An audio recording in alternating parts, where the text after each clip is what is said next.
তাহলে যেটা বললাম যে রাইধনী আমার কেমন, রাইধনী হলো রমণীর শিরোমণি, রূপে গুণে অনুপমা।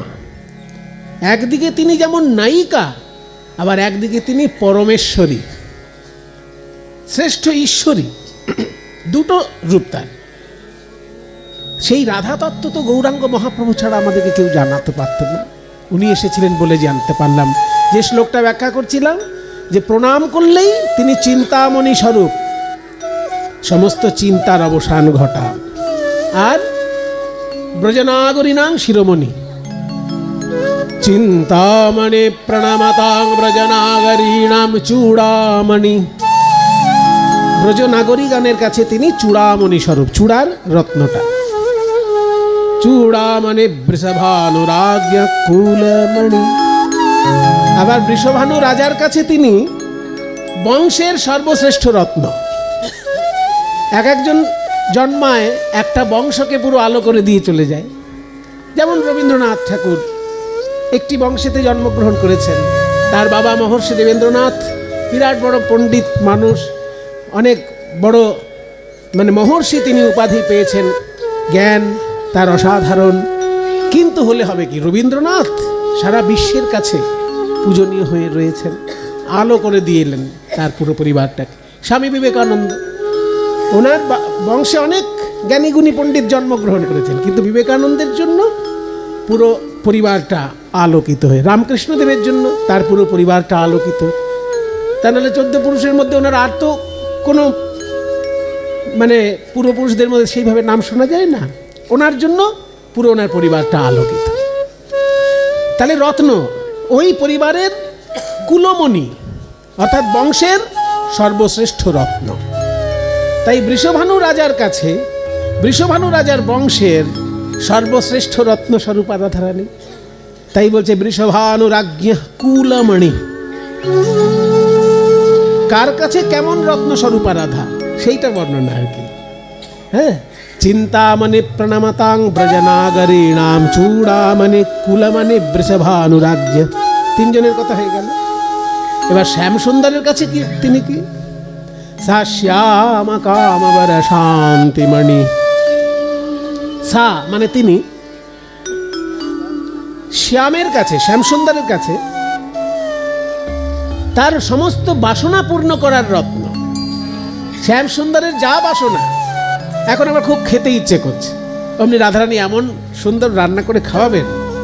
আপনারা জানতেন তো, জানেন তো আপনারা যে বৃষভানু রাজার মেয়ে রাধারানী শ্বশুর বাড়ি থেকে একটা ছাড় পায় নন্দরাজার বাড়িতে গিয়ে রান্না করে দিয়ে আসার জন্য। প্রতিদিন রাধারানী নন্দ ভবনে গিয়ে রান্না করে দিয়ে আসেন প্রাণ গোবিন্দের জন্য। এটা ওনার শ্বশুর বাড়ি থেকে ছাড় ছিল, কোনো শ্বশুর বাড়ি থেকে এরকম ছাড় দেবে কিনা আমার জানা নেই। কিন্তু যেহেতু কৃষ্ণচন্দ্র এই বৃষভানু রাজার বা জটিলা কুটিলার পরিবারের অনেক উপকার করেছেন, সেই জন্য এই ছাড়টা দিয়ে দিয়েছিল তারা, যে আমাদের বৌমার হাতের রান্না যে খাবে সে অমর হয়ে যাবে। এইটা একটা আশীর্বাদ ছিল কোন এক মুনি ঋষির। রাধারানীর হাতের রান্না খেয়ে তিনি এত খুশি হয়েছিলেন যে রাধারানীকে আশীর্বাদ দিয়েছিলেন যে তোমার হাতের রান্না যে খাবে সে অমর হয়ে যাবে। এই জন্য নন্দরাজার অনুরোধে ওই রাধারানী একটা ছাড় পেয়েছিলেন শ্বশুর বাড়ি থেকে, রোজ গিয়ে দুপুরবেলা রান্না করে দিয়ে আসতেন। কাজেই প্রাণগোবিন্দের যে খাবারের ইচ্ছা সেটাও রাধারানী পূর্ণ করেন। যখন নাচার ইচ্ছা নাচেন, যখন বাঁশি বাজানোর ইচ্ছা রাধারানীর মুখের দিকে তাকালে বাঁশিটা আরো ভালো বাজে। গোবিন্দের সমস্ত বাসনা পরিপূর্ণ করার জন্য যে রত্ন, সেটা যেন আমার রাধারানী। তাই কি সুন্দর লিখছেন প্রধানন্দ, সা শ্যাম কামবর শান্তি শান্তিমণি, গোবিন্দের জীবনে শান্তি আনার জন্য যে রত্ন, শান্তিমণি। কৃষ্ণের কাছে শান্তিমণি স্বরূপা, প্রণামকারীদের কাছে চিন্তামণি, বৃষভানু রাজার কাছে কুলমণি, ব্রজ নাগরীগণের কাছে তিনি চূড়ামণি, আবার কৃষ্ণের কাছে তিনি শান্তিমণি। সা শ্যাম কামবর শান্তিমণি নিকুঞ্জ ভূষামণি। বৃন্দাবনে যতগুলি নিকুঞ্জ আছে, যতগুলো কুঞ্জ আছে, কোন কুঞ্জে রাধারানী থাকলেই সেই কুঞ্জটা যেন আলোকিত হয়ে গেল। তাই কুঞ্জের কাছে ভূষামণি স্বরূপ, ভূষণের রত্ন স্বরূপ। রত্ন যদি কোনো জায়গায় পড়ে, যে মনে করুন হাতটা দেখতে ভালো না, এই যে রত্ন আছে দেখতে কেমন ঝলমল করছে কি না, কিন্তু এই আংটিটা এখনই সরিয়ে নি, এত সেই ভূতের মতো দেখাবে।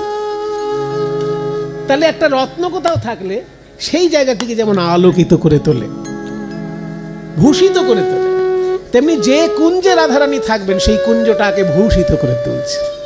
তাই বলছে নিকুঞ্জ ভূষামণি। এবার সবার শেষে কথাটি বললেন নিজের দিকে টেনে, রাধারানী আমার কাছে কি জানো, হৃদয় সম্পুটমণির নহ। নহ মানে আমাদের আমাদের আমাদের যারা আমরা ব্রজবাসী ভক্ত, প্রধানন্দ বলছেন যে আমাদের মতো ভক্তের কাছে হৃদয় সম্পুটের শ্রেষ্ঠ রত্ন। সম্পুট মানে গয়নার বাক্স, যে বাক্সে গয়না রাখা হয় সেই বাক্সটাকে বলে সম্পুট। তো আমাদের হৃদয়টা যদি একটা সম্পুট হয়, গয়নার বাক্স হয়, এই হৃদয়রূপী গয়নার বাক্সে সর্বশ্রেষ্ঠ রত্ন যদি কেউ থাকে সে হচ্ছে আমার রাধারানী। প্রধানন্দ বলছে সা শ্যাম কামবর শান্তিমণির নিকুঞ্জ ভূষামণি। এবার হৃদয় সম্পুট সন্মণির নাম। হৃদয় সম্পুটের সন্মণি। সন্মণি মানে দন্তেশ্ব খণ্ডত সৎ, সৎ মণি, সেটা সন্ধি করে স্বর্ণমণি হচ্ছে। তাতে দন্তেশ্ব খণ্ডত সৎ মানে কি? সৎ মানে আমরা জানি যে কারোর পয়সা মারে না, মিথ্যে কথা বলে না, এরকম একটা ভালো মানুষকে তো আমরা সৎ বলি। কিন্তু এখানে সৎ শব্দের অর্থ ভালো মানুষ না, এখানে সৎ শব্দের অর্থ হচ্ছে চিরস্থায়ী। দর্শনের ভাষায়, ভারতীয় দর্শনের ভাষায় যে বস্তুটা চিরস্থায়ী তাকে বলে সৎ বস্তু, আর যে বস্তুটা ক্ষণস্থায়ী তাকে বলে অসৎ বস্তু। সাধারণ মানুষের কাছে সৎ মানে ভালো, অসৎ মানে খারাপ, কিন্তু দার্শনিকের ভাষায় সৎ মানে চিরস্থায়ী আর অসৎ মানে ক্ষণস্থায়ী। তাহলে আমাদের হৃদয় সম্পুটের চিরস্থায়ী রত্ন সৎ মনে, আমার হৃদয়ের রূপী সম্পুটের চিরস্থায়ী রত্ন স্বরূপ আমার রাধারানী। সা শ্যাম কামবর শান্তিমণির নিকুঞ্জ ভূষামণি হৃদয় সম্পুট সন্মণির নাম। এই কথাগুলো তো আমরা জানতে পারতাম না যদি মহাপ্রভু কৃপা করে না আসতেন। এই প্রবোধানন্দ সরস্বতীর কাছে আমরা কঠিন কঠিন বেদান্তের কথা শুনতাম, এত সুন্দর রসে ভরা রাধারানী বিষয়ক শ্লোক তো পেতাম না যদি আমার প্রেমের ঠাকুর গৌর সুন্দরের সঙ্গে প্রবোধানন্দের আলাপ আলোচনা না হতো। তাই বলে রাধার মহিমা প্রেম রস সীমা জগতে যা নাতকে, মধুর বৃন্দা বিপিন মাধুরী, মধুর বৃন্দা বিপিন মাধুরী, মধুর বৃন্দা বৃন্দা বৃন্দা, মধুর বৃন্দা বিপিন মাধুরী, মধুর বৃন্দা বিপিন মাধুরী, মধুর বৃন্দা বিপিন মাধুরী, প্রবেশ চাতুরী মধুর বৃন্দা বিপিন মাধুরী, প্রবেশ চাতুরী মধুর বৃন্দা বিপিন মাধুরী। বৃন্দাবনের যে মাধুর্য সেটাও আমরা জানতাম না, তাতে প্রবেশ চাতুরী, বৃন্দাবনে প্রবেশ করার যে চাতুরী, এখানে চাতুরী মানে চালাকি নয়, কারণ চালাকির দ্বারা কোনো মহৎ কার্য তো হয় না। চালাকির দ্বারায় আপনার ছোটখাটো কাজ হয়ে যাবে, কিন্তু চালাকির দ্বারা তো মহৎ কার্য হবে না। কাজে এখানে চাতুরী মানে চালাকি নয়, এখানে চাতুরী শব্দের অর্থ হচ্ছে কৌশল। কৌশল, বৃন্দাবনে প্রবেশ করার কৌশলটা কি? প্রবেশ চাতুরী বৃন্দা বিপিন মাধুরী প্রবেশ চাতুরী সার। প্রবেশ চাতুরী সার, বৃন্দাবনে প্রবেশ আর বৃন্দাবন দর্শন এক জিনিস নয়। ও মায়েরা শোনো, বৃন্দাবন দর্শন করা সৌভাগ্যের বিষয়, কিন্তু বৃন্দাবনে প্রবেশ করা অনেক কঠিন ব্যাপার। দর্শন আর প্রবেশের মধ্যে পার্থক্য কি? সহজভাবে বুঝে নিন। শান্তিনিকেতন দর্শন করে আসা সহজ, কিন্তু শান্তিনিকেতন থেকে রবীন্দ্রসঙ্গীতে MA পাশ করে আসা কি সহজ? কিংবা শান্তিনিকেতন থেকে কলাবিদ্যায় MA পাশ করে আসা কি সহজ? আপনি টুরিস্ট হিসেবে গেলেন, দর্শন করে নিলেন, কি সুন্দর সমস্ত কিছু দেখলেন শান্তিনিকেতন, এটা দর্শন হলো। কিন্তু আপনি যদি বলেন না আমি ওখানকার বানিজারে নিজানি মাপা মারে পা মারে সারে নিসা মধুর বৃন্দা বিপিন মাধুরী প্রবেশ চাতুরী সার। তাহলে মধুর বৃন্দা বিপিন মাধুরী, বৃন্দাবনের যে মাধুর্য, তাতে প্রবেশ চাতুরী। ওই যে বললাম শান্তিনিকেতন দেখে আসা আর শান্তিনিকেতন থেকে MA পাশ করে আসা এক জিনিস তো নয়। আবার যদি কেউ বললে আমি শান্তিনিকেতনের অধ্যাপক হব, সে তো আরো কঠিন ব্যাপার। সে অত সহজ নাকি? আগে আপনাকে MAটা ভালো করে পাশ করতে হবে, তারপরে নেট বলে একটা পরীক্ষা হয়, ভারত সরকারের পরীক্ষা নেট। মানে আপনি অধ্যাপক হওয়ার যোগ্য কি না। আপনি তো টুকে MA পাশ করে যেতে পারেন। যারা টুকে পাশ করবে তাদেরকে ছেকে নেওয়ার জন্য ভারত সরকারের একটা পরীক্ষা আছে। অত সহজ না। আপনি বললেন আমি অধ্যাপক হবো, MA পাশ করে গেছি, অত সহজ না। আপনি MA পাশ করেছেন, কিন্তু টুকে পাশ করেছেন কিনা তার কি প্রমাণ?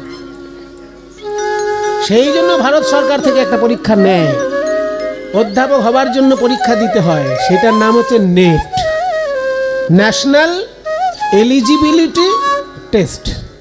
ন্যাশনাল মানে জাতীয়, দেশের, এলিজিবিলিটি মানে যোগ্যতা, আপনি ইউনিভার্সিটিতে পড়ানোর যোগ্য কি না। MA পাশ করলেই তো যোগ্য হয়ে গেলেন না, আরও অন্যান্য দিক আছে, সেই দিকগুলো আপনার জানা আছে কি না সেটা ভারত সরকার পরীক্ষা করে নেবে। সেইটা যদি পাশ করেন তারপর আবার আসবে ইন্টারভিউ। ওটা পাশ করে গেলেও হলো না, ইন্টারভিউতে আবার বড় বড় এক্সপার্ট আসবেন, তারা দেখবেন ভারত সরকারের পাশ পরীক্ষাও আপনি ঠিকঠাক দিয়েছেন কিনা সেটাও তো ঠিক নেই। আপনি MA পাশ করেছেন ভালো কথা, ভারত সরকার পরীক্ষা নিয়েছে তাও ভালো কথা, তারপর ইন্টারভিউ, সেইখানে পাশ করলে তারপর আপনি হয়তো অধ্যাপনার সুযোগ পেলেন। তাহলে আপনি শান্তিনিকেতন দেখে আসা আর সেইখানের অধ্যাপক হয়ে সেইখানে শিক্ষা দেওয়া বা সেইখানকার ছাত্র হয়ে সেখানকার শিক্ষা গ্রহণ করা দুটোই কঠিন ব্যাপার। ওই ছাত্র হয়ে শিক্ষা গ্রহণ করাটা যেমন কঠিন, ঠিক তেমনি বৃন্দাবনে গোপীভাবে সাধনা করাটা কঠিন। এমনি বৃন্দাবনে যমুনার হাওয়া খেয়ে চলে আসতে পারেন, তাতে পুণ্য কম হবে না, ভালোই পুণ্য হবে। কিন্তু গোপীভাবের সাধনা যদি চান তাহলে অনেক কঠিন ব্যাপার। ঠিক ঠিক গুরু পাওয়া দরকার, ঠিক ঠিক নিজের কঠোর তপস্যা দরকার, দুটো সমান দরকার। গুরুটা ঠিক চাই, আবার আপনার কঠোর তপস্যা চাই, তবে হয়তো কোনো দিন গোপী ভাবে ডুবে গিয়ে রাধারানীর কৃপা পেতে পারেন। তাই বৃন্দাবন দর্শন আর প্রবেশ এক জিনিস না। তাই পদকর্তা বলছে মধুর বৃন্দা বিপিন মাধুরী প্রবেশ চাতুরী সার, প্রবেশ চাতুরী সার। মধুর বৃন্দা বিপিন মাধুরী প্রবেশ চাতুরী সার। বরজ যুবতী ভাবের ভকতি, বরজ যুবতী ভাবের ভকতি, জানার শকতি হইত কার ভক্তি শকতি জানার শকতি হইত কার। ওই বড় যুবতী ভাবের ভকতি শকতি হইত কার, শকতি হইত কার। তাই বলি ভাই গাও গাও পুনঃ গৌরাঙ্গের গুণ। গাও গাও গাও পুনঃ গৌরাঙ্গের গুণ। গাও তোমরা গাও তোমরা গাও তোমরা গাও তোমরা গাও তোমরা গাও তোমরা গাও গাও। গাও গাও গাও গাও গাও গাও গাও পুনঃ গৌরাঙ্গের গুণ। গাও গাও পুনঃ গৌরাঙ্গের গুণ। সরল করিয়া সরল করিয়া মন। এইখানটাই বড় মুশকিল করে দিল পদকর্তা। গাও গাও পুনঃ গৌরাঙ্গের গুণ, এটি ঠিক ছিল, কিন্তু পরে যে কন্ডিশন জুড়ে দিলেন, এই তো বড় মুশকিল ব্যাপার। বলছে সরল করিয়া মন। মনটা যদি সরল না হয়, ও 24 ঘন্টা গলা ফাটিয়ে গৌরাঙ্গ লীলা গাইলেও কোনো লাভ হবে না, তাই না? কি অপূর্ব। বলছে গাও গাও পুনঃ, পুনঃ মানে বারবার বারবার গৌরাঙ্গ মহাপ্রভুর গুণ গাও, কিন্তু আবার একটা কন্ডিশন, শর্ত আছে। সরল করিয়া মন। গাও গাও পুনঃ গৌরাঙ্গের গুণ। সরল করিয়া মন। ভাবিয়া দেখো এমন দয়াল, ভাবিয়া দেখো এমন দয়াল। নাহি কোনো একজন, নাহি কোনো একজন। ভাবিয়া দেখো এমন দয়াল। নাহি কোনো একজন, না না নাহি কোনো একজন। এইবার পদকর্তা নিজের কথা বলছেন। এতক্ষণ আমাদের জন্য বললেন যে মহাপ্রভু না আসলে বৃন্দাবন কে চিনত, রাধারানীর মহিমা কে জানতো। তোমরাও প্রাণ ভরে গৌরাঙ্গের গুণ গাও ভাই, মনটাকে সরল করে প্রাণ ভরে গৌরাঙ্গের গুণ গাও। এইবার নিজের কথা বলছেন পদকর্তা। আমি গৌরাঙ্গ বলিয়া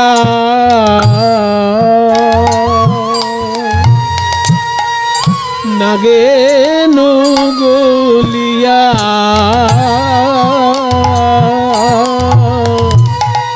হবে কেমনে সাধন সিদ্ধি। আমি গৌরাঙ্গ বলিয়া নাগেনু গলিয়া, হবে কেমন সাধন সিদ্ধি। আমি গৌরাঙ্গ বলিয়া নাগেনু গলিয়া,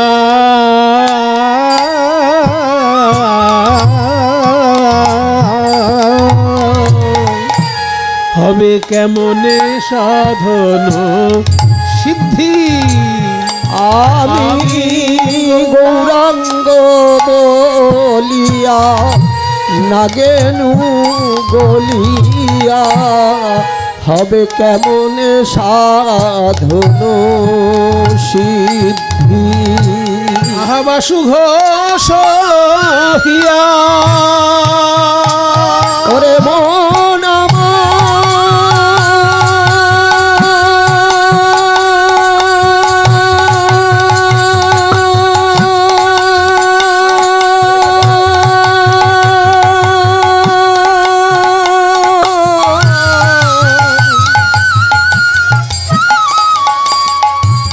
ওরে মন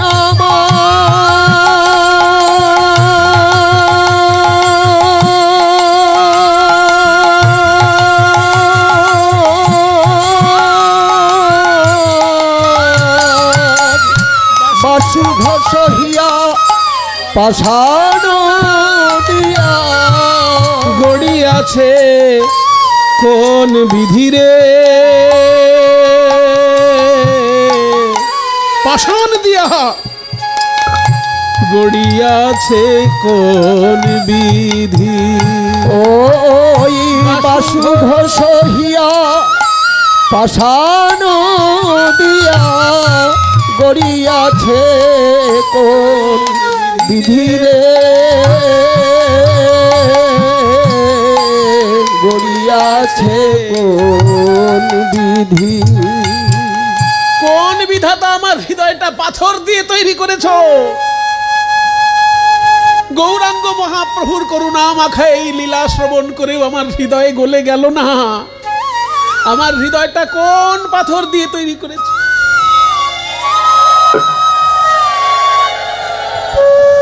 না না না, পাথর নয়, পাথর নয়, পাষাণের থেকেও কোনো কঠিন পদার্থ দিয়ে আমার হৃদয়টা তৈরি করেছে বিধাতা।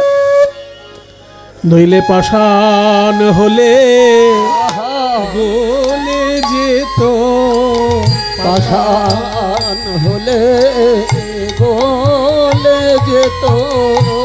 দেখলাম কতই পাষাণ গলে গেল। ওরে মন আমার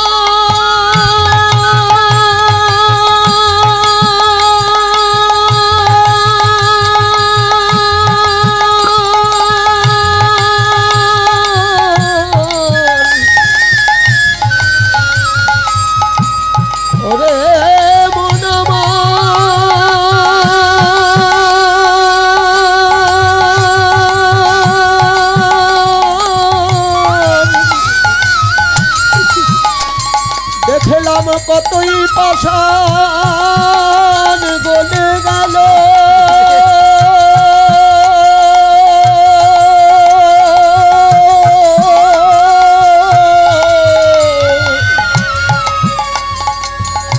ওই নবদ্বীপার নীলাচলে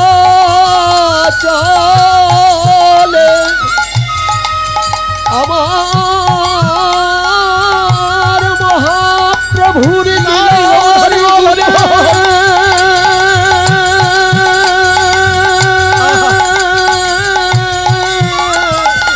গৌরহরি গৌরহরি, কত কঠিন পাষাণ দ্রবীভূত হলো।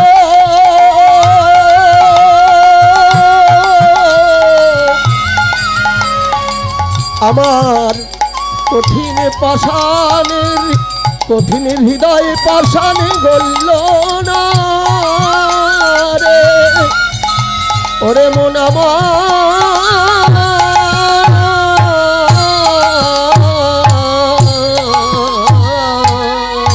নরহরি হিয়া পাষাণ দিয়া, ওই নরহরি হিয়া পাষাণ দিয়া গড়িয়াছে কোন বিধি রে।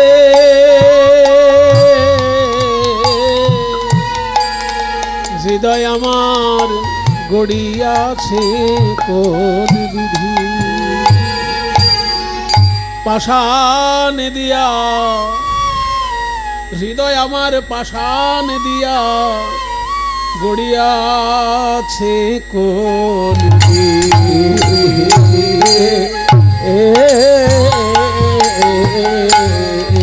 পাষাণ দিয়া গড়িয়াছে কোন বিধি রে।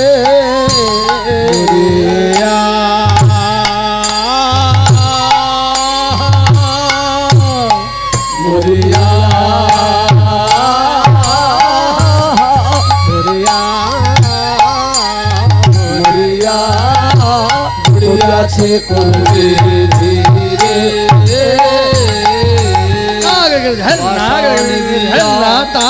গড়িয়াছে কোন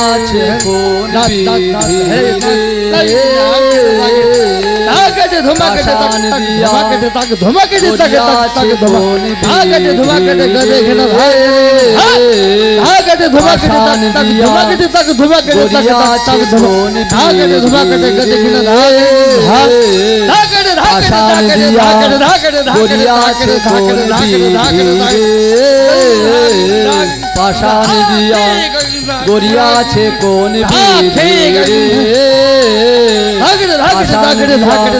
গড়িয়াছে কোন বিধি রে পাষাণ দিয়া গড়িয়াছে কোন বিধি রে ও পাষাণ দিয়া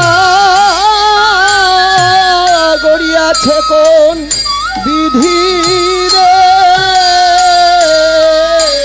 ताकिति धई धई लिख ताकिति देखता ताकिति झांति झांता आ ताकिति झांति धई लिख ताकिति देखता ताकिति झांति झां झां आ ताकिति झांति धई लिख ताकिति देखता ताकिति धई धई आ धई त धई न धई धई त धई न धई धात पाषाण दिया तात গড়িয়াছে কোন বিধি রে दाहिना झा दाहिना झा दाहिना ও পাষাণ দিয়া গড়িয়াছে কোন বিধি রে পাষাণ দিয়া গড়িয়াছে কোন বিধি রে নিতাই গৌর হরি বল।